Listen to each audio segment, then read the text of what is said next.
If you haven't heard that riff before, you're not alone. It's from Van Halen's forthcoming album, A Different Kind of Truth, and it's titled She's the Woman. Van Halen came to New York City to play the tiny club Cafe Wha for a handful of journalists and VIPs, and singer David Lee Roth, guitarist Eddie Van Halen, Eddie's son/bassist Wolfgang Van Halen, and drummer Alex Van Halen were on hand to play an 11-song set. Dave welcomed people by saying welcome to Occupy Van Halen, as the club was just minutes from Zuccotti Park. Before going into the song Ice Cream Man, he bantered about coming to New York and how it took him 50 years to get the gig and how this topped the Rock Hall.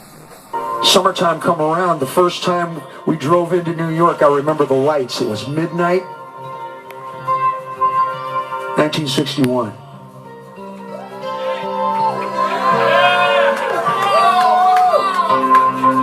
And I sat at the table right over there, and there was a Virgin Islands steel drummer here, fella singing in calypso.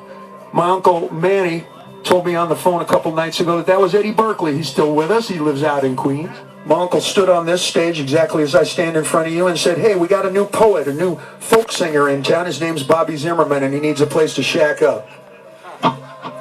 True story.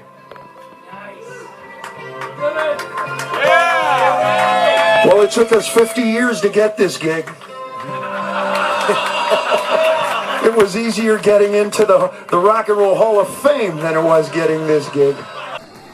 Van Halen opened with You Really Got Me and ended with Jump in what clubgoers called a once-in-a-lifetime experience.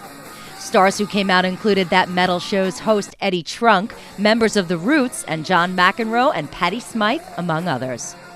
The complete set list is as follows.